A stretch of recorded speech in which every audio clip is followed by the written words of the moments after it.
Too busy trying to scream in space to watch a full-length Horror Movie Syllabus video? But don't worry, you can listen to Professor Victor do a recap of our Alien subgenre video, and stick around while he does a new Doctorate Level selection.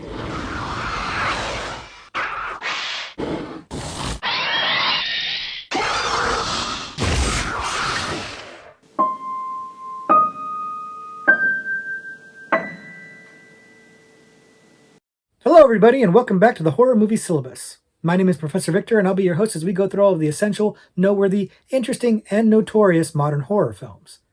If you're new to the channel, I recommend you check out our introduction video. There's a link to that in the description below, and it gives you a pretty good idea of what the Horror Movie Syllabus is all about. But in short, we look at a particular subgenre of horror, and then we pick 3 movies from that subgenre to explore.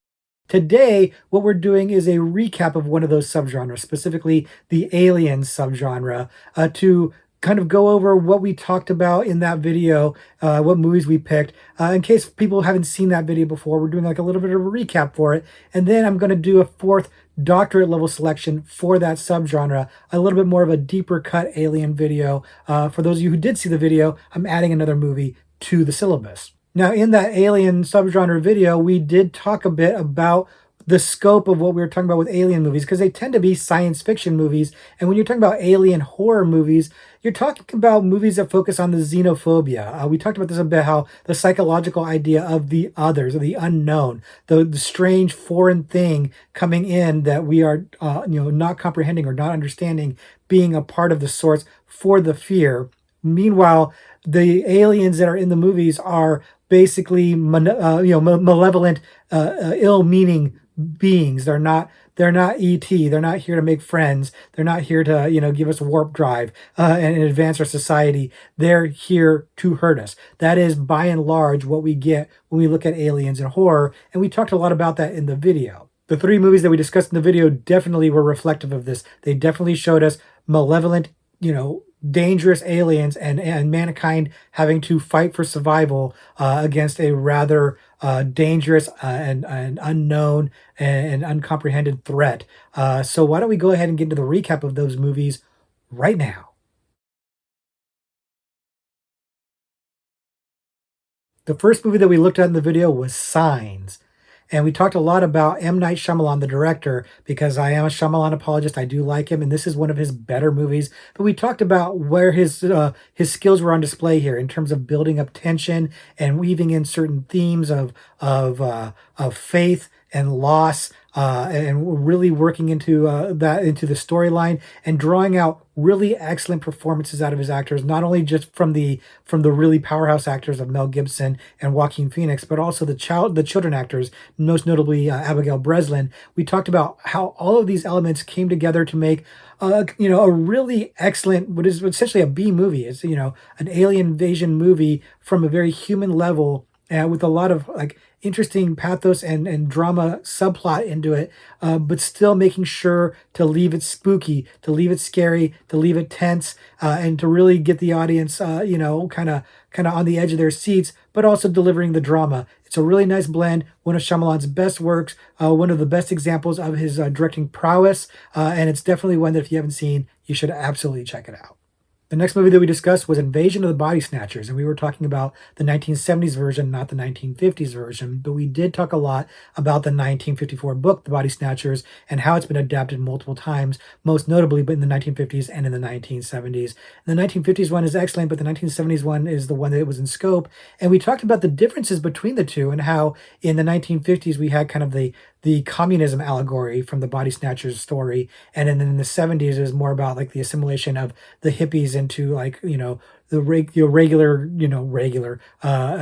consumerist culture, the kind of cultural impact of that movie, both in terms of the 70s and how it had that allegorical idea of hippies assimilating, and then the counterculture kind of assimilating, and then also kind of the cultural impact going forward, and how the idea of things like pod people and mindless drone following is something that permeates our zeitgeist to this day, and how none of the other remakes or readaptations of this book have really measured up to these 2 movies. And that's why we really wanted to shine a light on it in the Horror Movie Syllabus and talk about how important of a movie it was.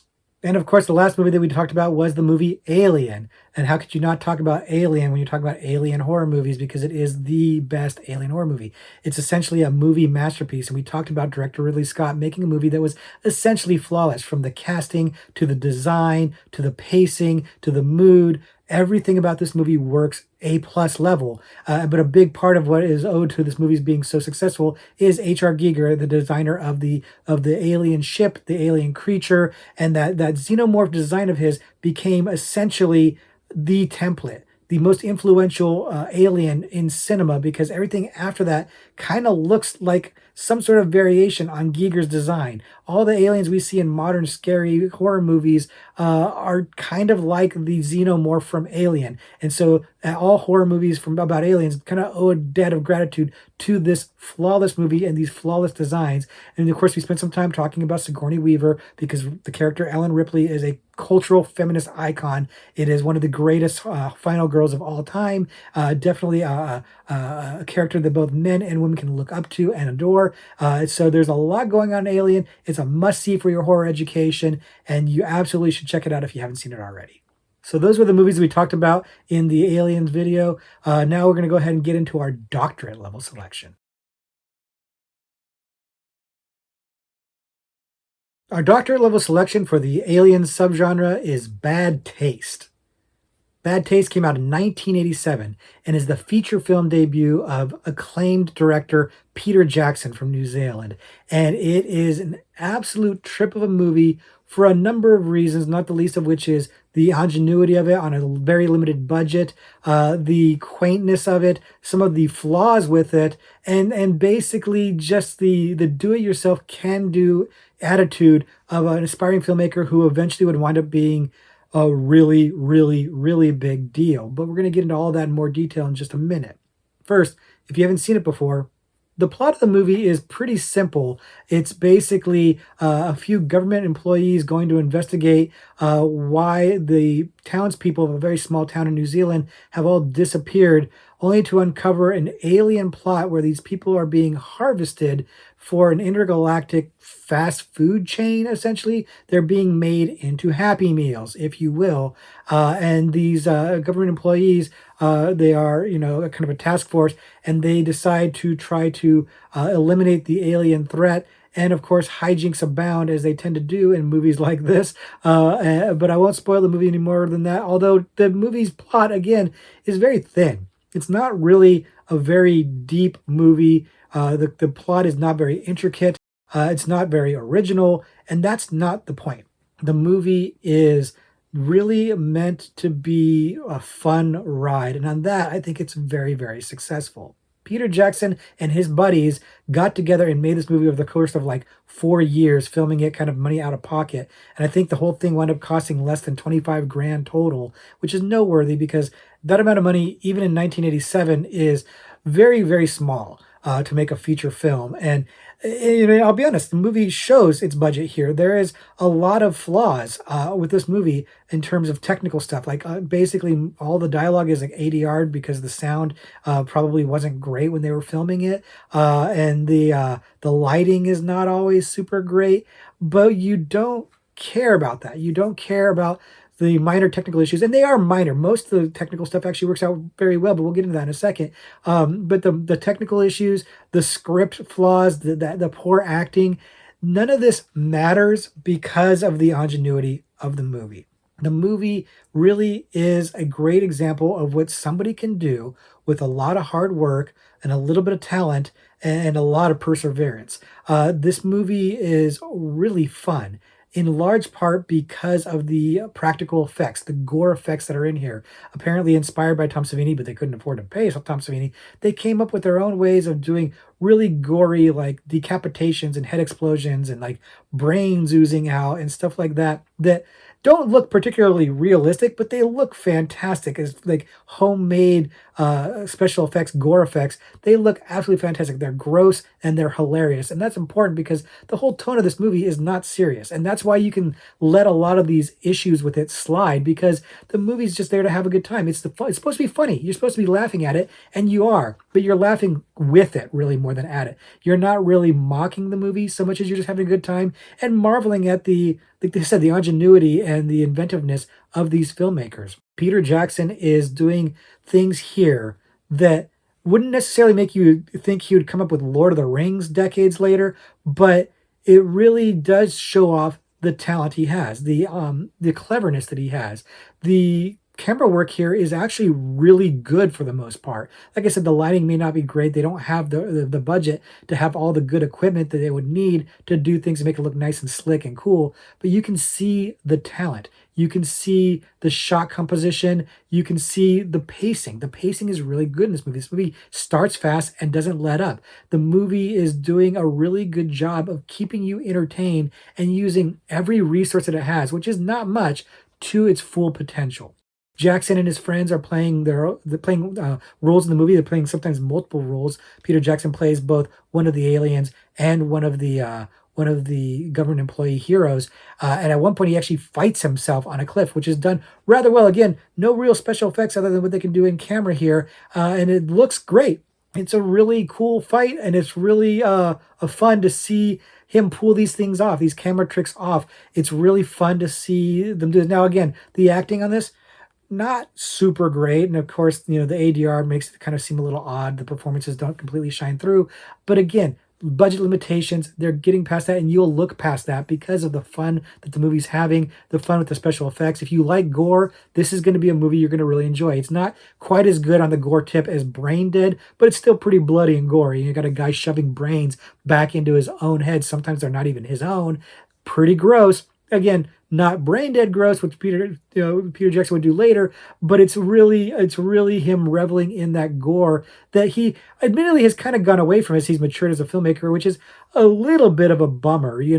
I would like to see Peter get back into doing some of this really silly, lowbrow comedy, gory stuff that he does, because he does it really, really well. He brings a kinetic energy to these movies that is just infectious. You can't help but appreciate the spirit with which this movie was made. You can tell this is a bunch of guys that wanted to be filmmakers, want to have a good time, and they've done it. And they've done it really, really well.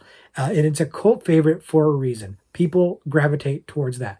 You can see how this movie would get him in the door. You can see how people would look at this and see the talent and see the ability there and go, you know what, let's give him a little bit more money. And then he cranks another one out, let's give him a little bit more money. And then let's give him a ton of money to make Lord of the Rings. It's not implausible to see how that unfolded as his movies got better and better and his movies got more and more money and got more and more successful. This movie wasn't a huge hit when it came out, but it has endured as a kind of an inspiration to filmmakers, really. If you're an aspiring filmmaker, watch this movie and see how much you can do with a little, as long as you're willing to work hard and just be clever. This movie should inspire any filmmaker to try to succeed, because look at what it did for Peter Jackson. He did all of this stuff basically himself. The alien designs, which I didn't really talk about that much, are really quite great, because I just said how everybody owes a debt to the xenomorph from Aliens. Not this movie. This movie has something really kind of unique looking. They're kind of hilarious, but they're also really cool looking, and they're homemade. They're homemade designs, and they look really cool. Like most of the movie, they're in human form. Again, budget reasons, but when they finally break out into their alien form, it's really cool. I only wish they did it earlier in the movie, but I can understand again why they didn't, for budget reasons. But I think it's a really cool creature design. I think that some of the action kind of bogs down a little bit. Some of the shootouts get a little bit long in the tooth, but overall, there's enough gore going on, enough fun stuff going on, and enough kinetic energy that this movie never becomes boring, and it's a lot of fun. And if you haven't seen it, check it out. Again, it's really gory, so keep that in mind. But if you can handle that, this is a movie that you should absolutely see. Just see the origins of Peter Jackson, and just see just the passion with which a filmmaker can do it themselves. I had to put in the aliens because I like the alien design so much, but it could have easily gone into the do-it-yourself subgenre as well. But it's definitely one that is worth seeing, because it's just flat out charming. So that's our pick for the doctorate selection for the alien subgenre, but I've also got an extra credit movie for you guys, and I'm pretty sure you guys are going to like it. The extra credit movie I'm mentioning today is Fire in the Sky. Fire in the Sky came out in 1993 and is arguably not even horror. It actually is sort of supposedly a true story. It's based on a book, and it really kind of focuses a lot more on the dramatic aspects of an alien abduction rather than the scary horror aspects of it, but we're going to get into all of that in just a second. If you haven't seen the movie before, It's about an alleged alien abduction of a logger that took place in 1975 in Arizona. A man who went out with a few of his logging buddies, and they came across what seemed to be some sort of UFO that shot a beam of light down to him, and then he disappeared for 5 days. And the movie focuses on his friends who have to answer for where he's disappeared to, and don't have any good explanation because they're saying aliens and nobody believes them, and all the drama that ensues with that until he returns. And then things get really weird. But we'll stop there so as to not spoil the movie for you. But it is worth noting again, this movie is supposedly based on a true story. It's based on a book by a man named Travis Walton called The Walton Experience, and he is the logger who claims he was abducted by aliens. And they turned this book of his into a movie. The movie doesn't track the book exactly. It does focus on real people, uses their real names, and it focuses on the drama of the people in the town, the other guys, the guys that did not get abducted, and how the town is focused on them as murderers, basically. The 5 days they spend trying to convince people, convince the authorities that they didn't kill this guy. And then of course when he shows up again, then the focus switches to him, and nobody believing his story. And it's really a fascinating, dramatic take on the alien abduction story, which is kind of ubiquitous, and it's ubiquitous in part because of this story. There's a big controversy about the book and then the movie subsequently, about whether or not it was a hoax, whether or not Travis Walton is perpetuating a hoax, and not telling the truth, because there's a lot of evidence to suggest that things were suggested to him or influenced him prior to his story coming out. And even the director of the movie doesn't really believe his story, which is fascinating to me because the movie does play it pretty straight and does seem to come on the side of it being real. And I think that's good for the movie, for a horror movie experience. The movie is rather well made. It hits the drama notes really, really well. It's got a really strong cast led by Robert Patrick as the main guy, the main best friend of Travis Walton. His name is Mike Rogers, and he's leading the cast, and he's doing great work here. But it's got a really good supporting cast: D.B. Sweeney, the poor man's Paul Rudd playing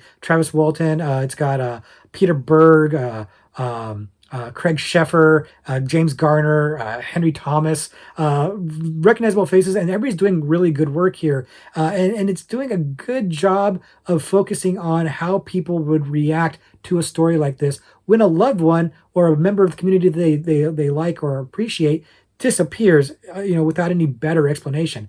I like that it focused on that. But the reason why this movie's popular, the reason why so many of you recommended it in the comments, is because of the alien abduction scene. When they do the flashback to the abduction scene and what's going on, it's chilling. It's really great. It's really a better example of this than anything I've ever seen in any kind of alien abduction type story or anything like X-Files, anything like that. Anything that's, dramatizing alien abductions always kind of has the same kind of things, but this one really has a really great horror spin on it that is very effective and I think sticks with people quite a bit. A lot of people have mentioned to me liking this movie so much and because of this scene in particular, and I get it. It makes a lot of sense because it's incredibly effective and apparently kind of beefed up. The book, it's not like that in the book. From what I have not read the book, but from my research, it's not like that in the book. The writer of the movie was tasked with kind of punching it up a little bit to make it scarier, to make it a little bit more audience satisfying and not as quote unquote boring. Mission accomplished, man. Did a really good job. The scene rocks. It's really great. And it's really wonderfully imaginative and just has a really interesting take on the aliens that once again doesn't feel like H.R. Giger or anything like that. Just has its unique feel of what would happen inside that ship. And it's what makes the movie such a cult favorite. I'm sure of it because this movie is way more popular than I thought it was. Because I saw the movie, and I think it's a good movie, but people love this movie. Like I said, in the comments when we did the Alien video, people were talking about this movie, and I'm like, yeah, it's a good movie, but really, people love it this much? Yes. And I think it's because of the alien abduction scene. But the drama of it is really good too. It's a really, really well-made movie that the horror aspect of it is just kind of mostly this one scene, but it's really great. So if you like alien movies and you haven't seen this one, this is probably a different one you should check out. It's not, like I said, not super scary, except for the abduction part, and it's definitely really well made, really well acted, and tells a really interesting story, or really chooses to focus on an interesting aspect of abduction, which is the people who didn't go through it, who are adjacent to it. Nice fresh take on it. Definitely one to add to your video library if you haven't seen it before, and let me know what you think if you haven't, because I'd be curious to hear some fresh perspectives on this, because most of y'all had already seen it and you already loved it. So that's going to do it for our doctorate level take on the alien subgenre and our recap. As you can tell, I do like alien movies. I like science fiction stuff, and these movies really are where it's at. So both of these movies are definitely worth your time for very different reasons. Pick some polar opposites this time for the direct doctorate and the extra credit, but I think they both have merits and they are both worth talking about. And now it's time to talk about a Horror Trivia Pursuit card. It's that time where I'm going to look at a question from Horror Trivia Pursuit. And this time, let's look at the monster category, because we're talking about aliens, which are in the monster category on the syllabus. And the question is, in what 2002 zombie film does the outbreak begin when activists set lab animals free? That's an interesting question to me, because there's a couple different movies that I feel like that's kind of an open, the way it starts. The outbreak starts by, in a lab animals getting out or something like that. But my first instinct is one particular movie, and I'm not going to say it yet because I'm going to give you guys a chance to think about it. But I'm going to stick with my first instinct because, as you know, like when I talk myself out of answers, it's not a good thing. So I'm going to stick with my first instinct. But I'm trying to think when the movie came out. But I think the time frame works out too. Early 2000s seems right for the movie that I'm thinking of. And I have a feeling a lot of you are probably thinking of the same movie. And I know for a fact that the movie starts with lab animals being released. I'm positive of that. The only thing I'm not positive about is if it came out in 2002. But that's about the right time, I think. That aligns with my thought. I think of early 2000s when I think of this movie. So I'm pretty sure I've got this one right. So I'm giving you guys a little bit of time to think about it. Again, think early 2000s. And again, a lot of the zombie movies kind of have this premise. Whether or not they all start that way, I'm not sure. But there is this idea of the virus kind of being let loose. It's being man-made and kind of escaping because of activists or something like that. But this movie in particular literally shows that scene. I remember the scene very well. We have talked about the movie on the syllabus, if that's a clue to you. Okay, I'm going to go ahead and wrap up here and give you my thoughts on this, because I've given you enough time. My guess is 28 Days Later, and I'm very confident that it starts out that way, because again, we talked about this on the syllabus, and I did clips from it. I did a clip from that scene, and so I'm very confident that it starts out that way. I'm not 100% sure about 2002 being the date on it, though. It's been a while since we talked about it, and I don't remember the day, the year that it came out. So my guess, 28 Days Later. Hope you made your guess too. Let's take a look at the card. 28 Days Later. 28 Days Later, I was right. Were you right? Did you get that right? And if not, what movie did you guess? Did you guess Zombieland? Because Zombieland also thought about that too, but I'm like 95% sure that doesn't start with that. So I got that one right. Feeling pretty good about myself. I've been doing pretty well on these lately. Let me know what your answers were in the comments below, especially if they were wrong ones. Hope you had a good time with this video. Hope you check out the Doctorate Level selection and the extra credit movie if you haven't seen it. And let me know what you think of them. And we'll continue the conversation down in the comments below. Until next week when we do something completely different, class dismissed.